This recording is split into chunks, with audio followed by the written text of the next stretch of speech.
You once said that you would end the Ukraine war in 24 hours. You later said you said that sarcastically. Well, of course it was sarcastic. But you've now been in office for 5 months and 5 days.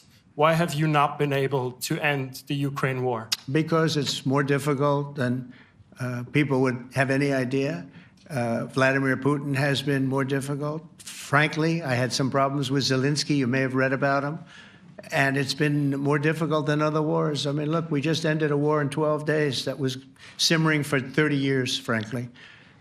We ended Rwanda and the Congo. It's coming to sign the documents. We've already signed basic documents, but they're coming, I think, to the White House on Friday. We ended Serbia was going to go at it.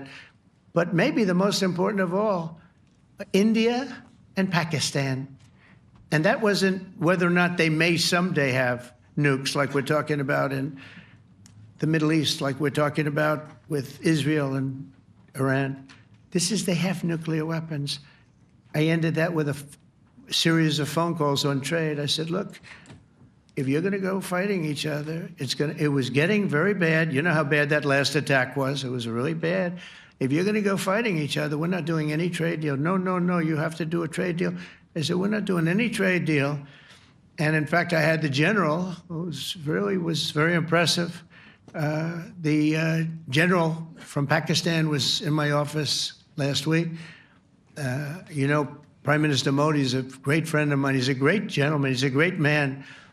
And I got them to reason. I said, we're not doing a trade deal if you're going to fight. And if you're going to fight each other, we're not doing a trade deal. And you know what? They said, no, I want to do the trade deal. We stopped the nuclear war. Go ahead.